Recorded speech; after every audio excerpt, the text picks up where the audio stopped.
Hey friends! A few months ago, I made this video talking about which of Nintendo's famous brothers was wealthier across the franchise except in Mario Kart World, since it wasn't out yet. And then, 8 days after that went public, the game theorists uploaded this video talking about which Mario character is wealthier in Mario Kart World. What's even worse is that they didn't publish their full spreadsheet, or share most of their numbers outside of the totals, so I can't even steal their homework.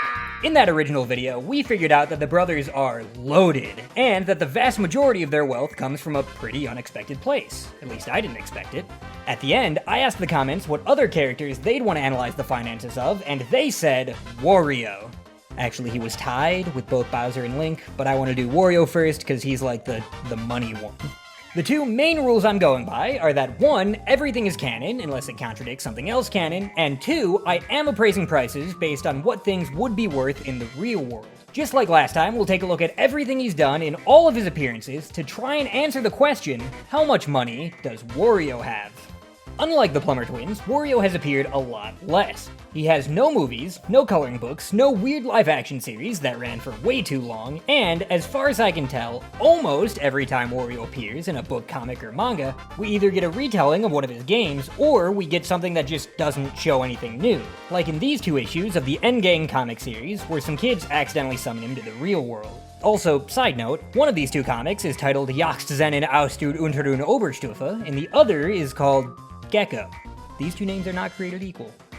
Anyway, that makes my job a little easier because it means for the most part we can just stick to the games. But I will call out the handful of times that a comic is relevant.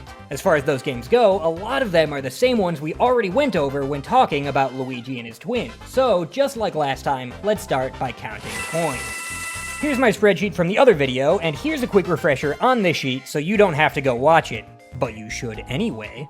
First, I made an educated guess on how many coins are in each game in total, without replaying levels or respawning them in any way. Then, I assumed the Star Children collected about 25% of them, since collecting money isn't usually their main goal. After that, we measured each coin in each game using the height of Mr. Mario, since he's the only one with a confirmed exact height, while everything around him seems to constantly change size between games. And using all that, we found out that the coins are worth a lot of money, mostly because of how big they are. When it comes to Wario, we can remove all the games where he doesn't appear, which is most of them, but it does leave us with a lot of sports games and a handful of others.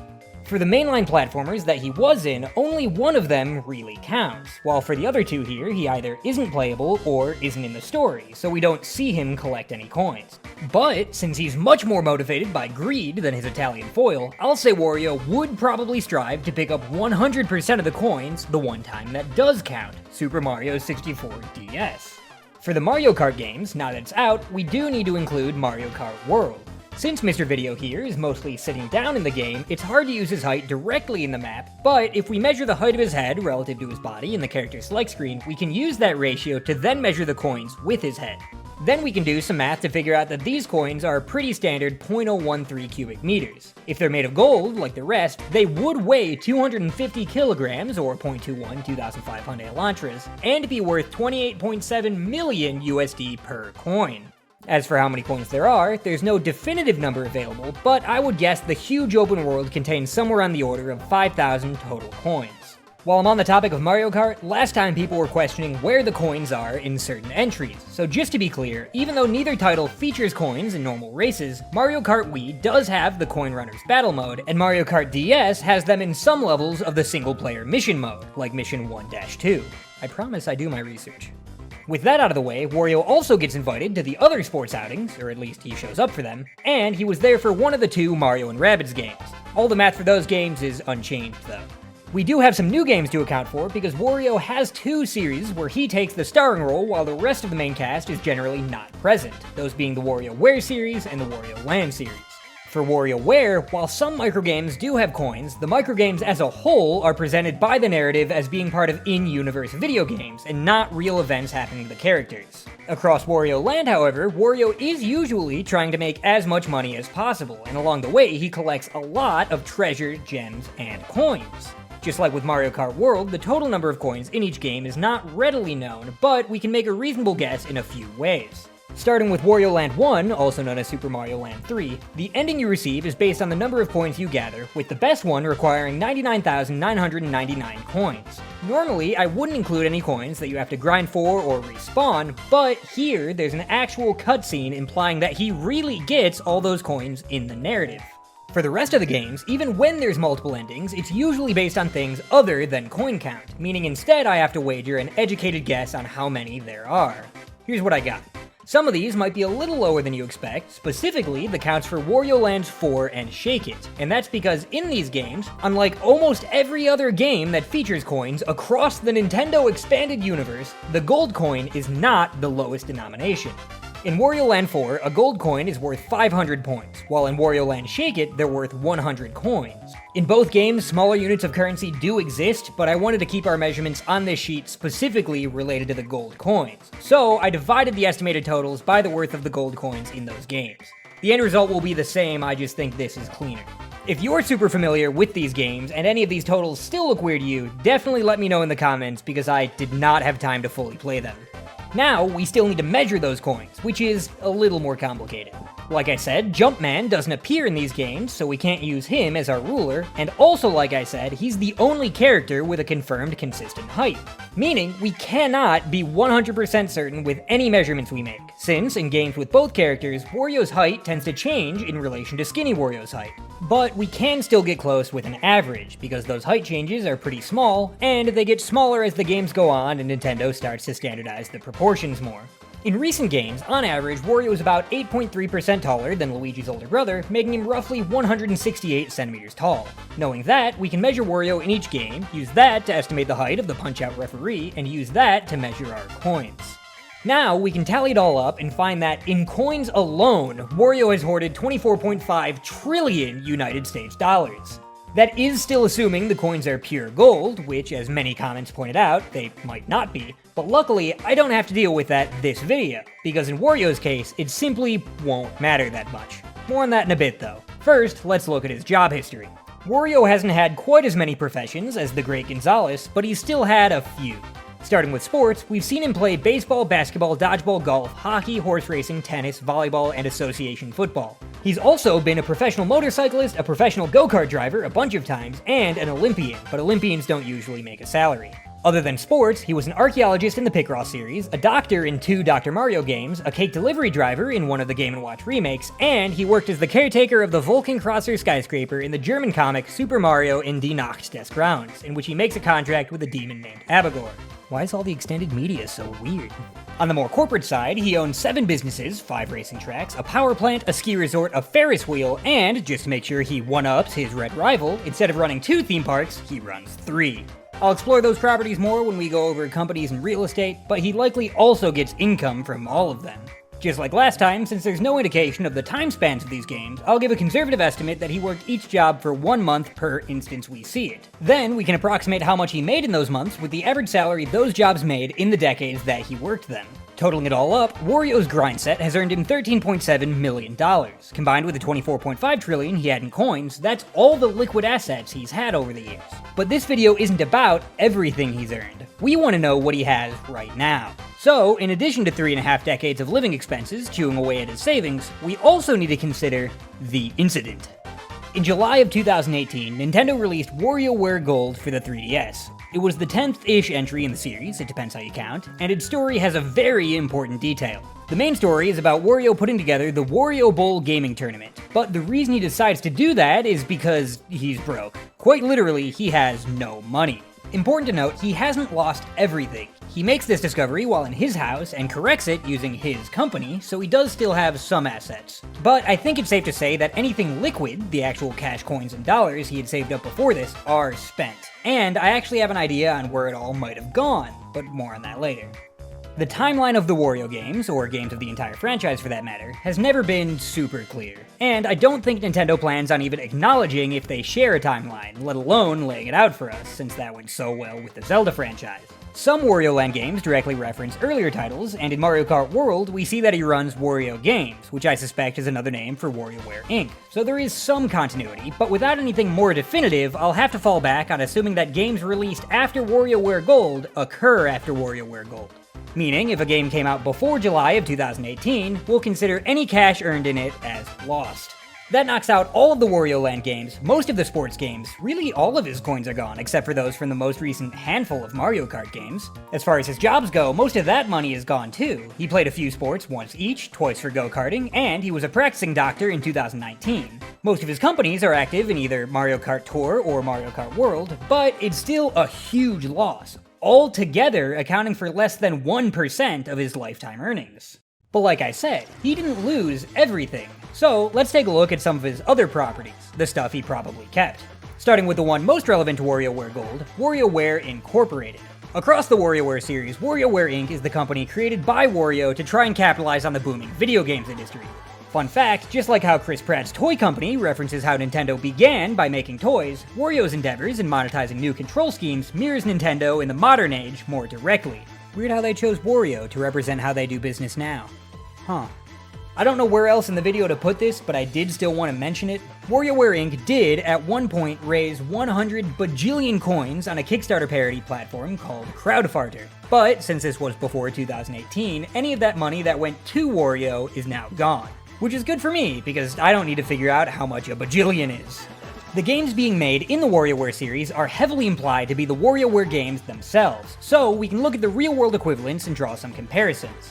The WarioWare series is published by Nintendo, but most of the titles are developed by another Japanese company called Intelligent Systems. They do produce more games than just the WarioWare franchise, like the Fire Emblem series, which could imply that they're worth more than WarioWare Inc. But WarioWare Inc. also has 2 full dedicated theme parks and seems to command a lot more brand recognition in-universe. So, without any other option, I think the two should be fairly comparable. From what I can tell, the estimated total value of Intelligent Systems is around 350 million USD, so we can assume around that for the in-game company. The WWI headquarters is located in Diamond City, which I'll assume has similar real estate prices to Kyoto, both because Diamond City has some similarities and because that's where the Intelligent Systems HQ is. The headquarters itself is a fairly small building. Looks like 2 floors, I'll estimate 1,000 square meters total. According to current market prices, an office building that size in Kyoto would have a property value somewhere around 5 million USD, so we can stick with that. In WarioWare DIY Showcase, we instead see Wario Man software, but I'm assuming that, like Wario Games from Mario Kart World, this is another name for the same company, since it produces the same products and has the same employees. Now, let's talk about those theme parks I keep mentioning. There are 2 that are run by the company. Wario Park, as seen in WarioWare Snapped, and Sakebu Maiden Wario, as seen in the Maiden Wario issue of the Dr. Mario-kun manga. We only see a little bit of each park, but they don't seem to be the same one. Shouting WarioWare, which would roughly be its name in English, appears to be a smaller park with 1 major roller coaster and the intended focus of letting people experience the microgames of the WarioWare series in real life. Wario Park, on the other hand, seems to be much larger with many more attractions, although the only ones we visit in the game are the roller coasters. It isn't attached to WarioWare Inc. at all, but Wario does own 1 more theme park, Wario's Carnival in Dance Dance Revolution Mario Mix, because that's a game that exists. Most carnivals are temporary events that move location, but despite having the name, Wario's Carnival seems to be a permanent fixture from what we see of it. A lot of these attractions look like they'd be pretty hard to pick up and move, so I'm guessing it's more like a carnival-style theme park like Coney Island in New York. It also seems relatively small, like Shouting WarioWare, so we can give it the same estimate. I couldn't think of a segue here, but let's do tennis courts next. In Mario Tennis for the N64, Wario gets his own court, plus he shares another one with Waluigi. These ones aren't too fancy, they seem to just be regulation tennis courts with Wario's likeness to use as branding. What is fancy are his other courts, like the elaborate Wario Dunes court from Mario Tennis Open, which either features a large decorative pyramid in the background, or is physically located near a real one. But either way, that and the rest of the decor would inflate the property value quite a bit. We also see the Wario Factory Court in Mario Power Tennis, which is full of machines and moving parts that also look rather expensive. He must really like the factory theme because he also has a Wario Factory Basketball Court in Mario Hoops 3-on-3 and a multi-sport Wario Factory Stage in Mario Sports Mix, both just as complex with as many moving parts. Before we're done with his sporting venues, we still need to go over Wario's go-kart tracks. Starting with Wario Coliseum from Double Dash, it is unquestionably the largest track in the game, surrounded by a massive stadium and complete with an impossibly suspended track. Wario Shipyard from Mario Kart 7 Tour and World is more modest but still quite large, with either very detailed ship decorations or actual scrapped ships. Either way, very atmospheric. Wario Stadium is the name of two separate tracks. The first is from Mario Kart 64 and World and looks like a pretty standard dirt track in the middle of a huge stadium. The second one, for Mario Kart DS and 8 Deluxe, follows that theme while making the surrounding stands even bigger, and both get huge renovations in their second appearances to become much more elaborate, much more decorated, and much more Wario-themed. Then there's Mount Wario from Mario Kart 8 Deluxe. It's another very long track, having only one lap split into 3 sections instead of 3 laps, and since it covers so much ground, that probably means Wario owns a huge part of this mountain, raising the property value. Other than that, it would be a pretty normal mountain track, except that it runs through 2 other businesses, both of which are presumably also owned by Wario. First is the hydroelectric dam that you drive through in the second section, and second is the ski resort that you can see towards the end of the race. Both of those are not only very valuable properties, but they're also very lucrative ones that generate revenue even when it isn't karting season. I did also want to say Wario owns this giant helicopter plane thing that has the starting line for this track, but the more I think about it, the more I can't tell if this is actually his. It's on his mountain, but it has no Wario branding. It doesn't even have a Wario Kart banner like he sometimes puts on his tracks, instead just having the default Mario Kart one.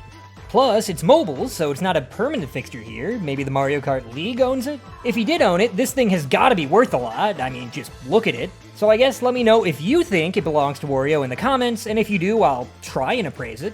Speaking of Wario branding, while that's all the tracks that have Wario's name in the title, Water Park from Mario Kart 8 is probably also run by Wario in conjunction with Waluigi. We can infer this because 2 of the 3 main attractions at this park are the W Wheel and Waluigi Seabed. The park itself is pretty sizable, maybe on the order of 80,000 square meters, or around 20 acres. It's filled with many rides, and has some of that impossible anti-gravity track design that's inflated some of the other prices.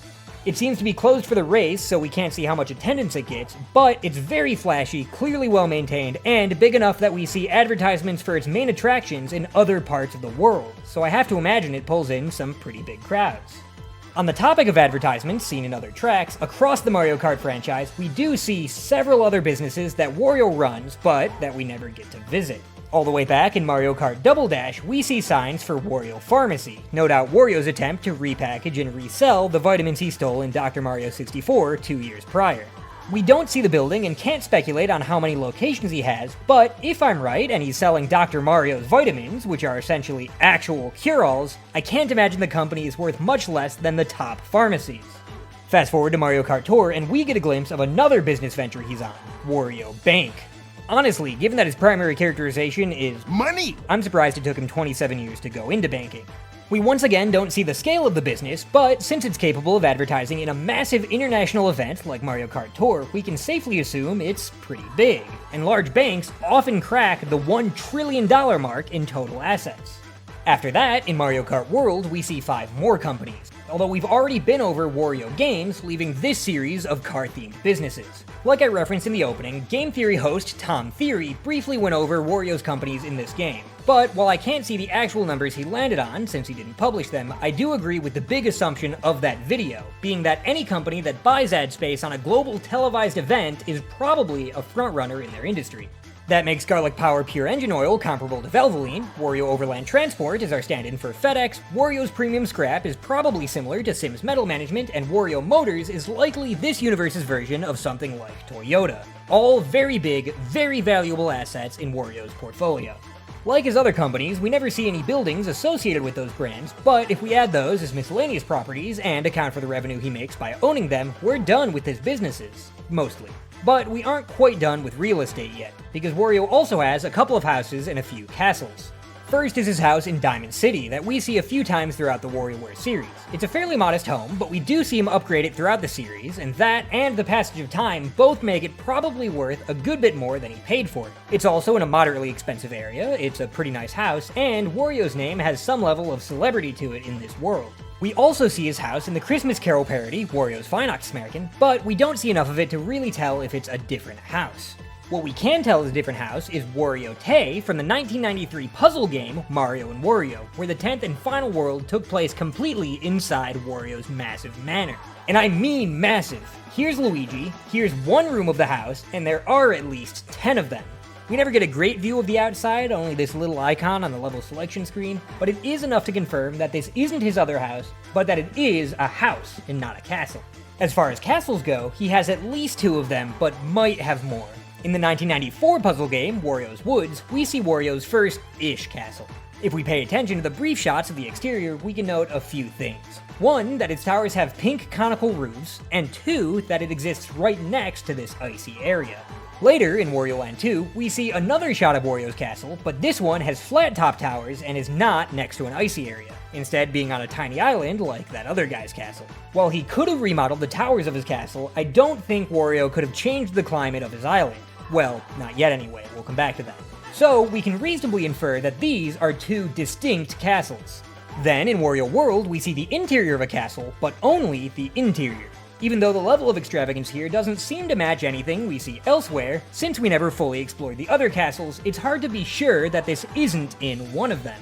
And finally, in the original Wario Land, the ending you receive is based on how many coins you collect, like I mentioned earlier. But while one of them is a castle, and seems to be a different one than the other 2, that isn't the best ending. The best ending gets Wario a Planetoid. The size of the Planetoid is a little hard to calculate. We do see Wario in the same picture, but I don't think we can use him for scale. The game right before this, Super Mario Land 2, has a world map with similarly wacky proportions, and the Planetoid appears to be spherical and to have ice only at its poles. And both of those things require it being a lot bigger than just the tiny little asteroid Wario makes it look like. Let's focus on the shape, because that's easier to work with. In order for something in space to be spherical, usually it has to be big enough for its own gravity to make it spherical. The smallest object in the solar system that has achieved this to the same degree as Wario's Planetoid, instead of just being like a little round, is probably Ceres. If you don't know, Ceres is like Pluto before Pluto was Pluto. We thought it was a planet for a while, then we discovered the asteroid belt, and now it's considered a dwarf planet.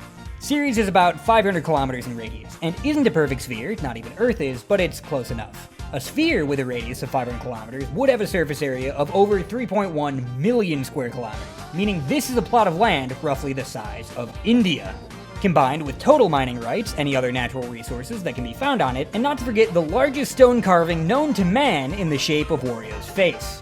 I have this down as a $10 trillion property, but to be completely honest, it's hard to appraise anything that bafflingly large. If he wanted to sell it, he'd probably have to divide it up so there's anyone in the world who could afford to be a buyer.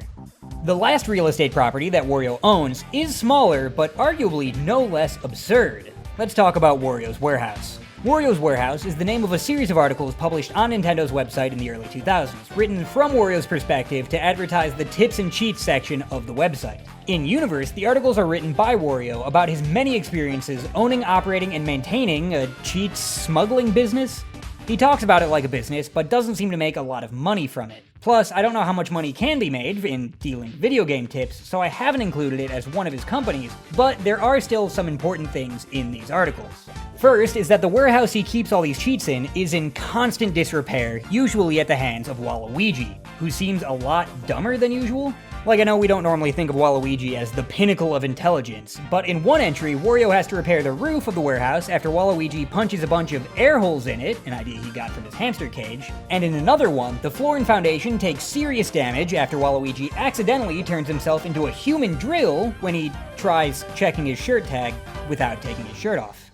Not the sharpest tool in the shed. This is what I meant earlier when I said I might know where all his money went. Constant repairs on this warehouse for a business that makes no money could easily add up over time.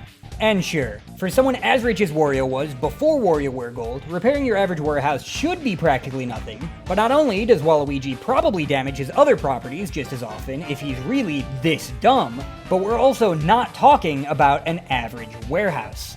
Not only does it contain Wario's last regulation tennis court that I didn't mention earlier, but in the Metroid Fusion article we get a crazy detail. When a safety inspector told Wario that he couldn't stack crates as tall as he had been, the biggest stack he had to take down was 273 meters tall. That means the warehouse must be even taller than that to contain that stack, which puts it barely under the height needed to be a skyscraper. And repairing a building that impractical can't be cheap. Especially in the early 2000s when Wario was probably in the startup cost phase of his many businesses, and while trying to take care of the 7,000 hamsters that Waluigi adopted. No wonder it all drained his bank account so much. His odd architecture choices and Waluigi's absolute incompetence were shredding money way faster than he was earning it. The fact that it took until 2018 for him to be broke is testament to just how much he collected throughout the Wario Land series. Luckily, money isn't the only thing he collected in those adventures, because we still have one major category of Wario's wealth to go over: his treasure. Unlike cash and coins, treasure isn't as liquid. In order to convert it into spendable money, you need to find a buyer, bargain a little, and then sell it. That means when Wario says he has no money in WarioWare Gold, that probably doesn't include the various jewels, trinkets, and trophies from his bountiful booty. Starting with the original Wario Land, the tiny sprites are a little hard to discern, but also in this game all treasure is converted into coins when counted up at the end, so we can assume that these were sold for coins and safely ignore them. For Wario Land Virtual Boy, Wario Land 2, and Wario World, most of the treasure is pretty standard precious metals and gems, with some funny ones in there like a solid gold Game Boy Advance that seems to be functional. There's only 40 pixels visible, and I had an hours-long debate about this with a friend, but I think that's Super Mario Bros. 3. Let me know if you agree. Where it gets really interesting is in Wario Land 3 and Wario Land Shake It. These games have functions and descriptions for the treasure instead of just sprites.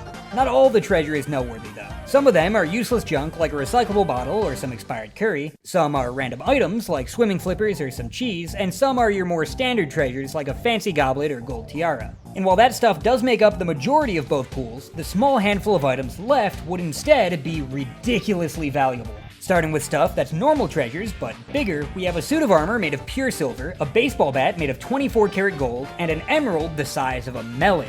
After that, we have items with unparalleled historical value, like a fully intact frozen mammoth, and the actual mythical Pandora's box. Then there's all manner of physics-breaking objects. Some are just minor enchantments, like boots that make you jump higher, or a mirror that shows you as a vampire, meaning you just see the room you're in.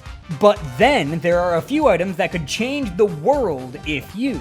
Impossible technology like wormhole control or working hypnospecs, various means of controlling the weather to summon or dismiss storms, a teapot that contains infinite water, magic spells that control the time of day, and several items that somehow break the first law of thermodynamics, like ice that never melts. Do you know what happens if you break the first law of thermodynamics? Infinite energy!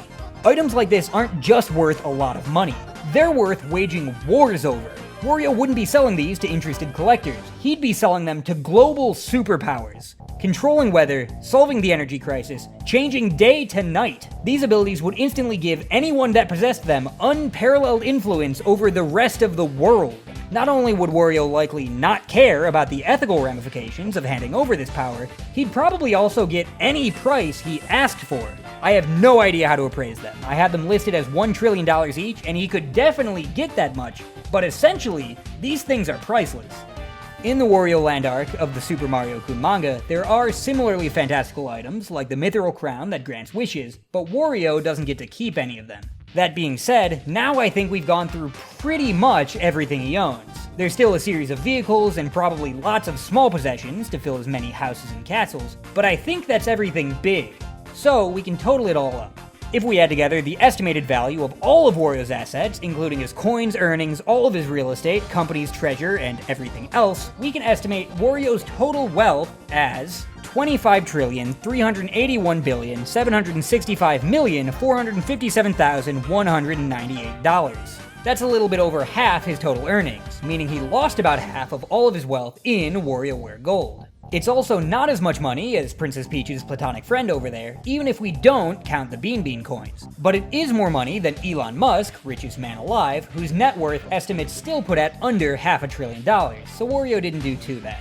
If we converted all that to gold, it would weigh 222 million kilograms, which is 4.79 giganewtons, 489 million pounds, or 186,000 2,500 elantras.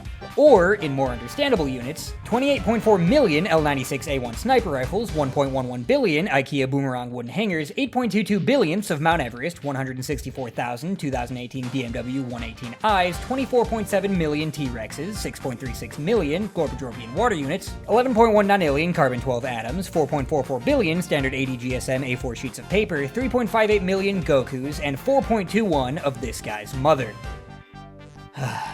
I know way too much about both the Mario universe and appraising real estate, dude. You know, about halfway through making this video, I started having actual dreams about being a financial consultant. Not even anything weird happening, that was just my job. Also, how come Wario always enters inanimate objects?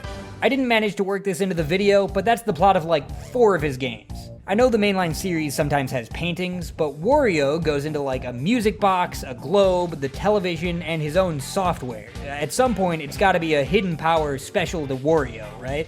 Anyway, remember to like the video and subscribe to the channel. If you want to chat or just say hi, come join my Discord, and in the comments, let me know if I got anything wrong, what units you understand, and if there's any other characters I should do. Other than Link and Bowser, Rosalina and Peach were popular suggestions, but let me know what you think. In the meantime, just know, clearly there's one thing Wario likes more than money, or else he wouldn't keep him around. Stay nice, everyone.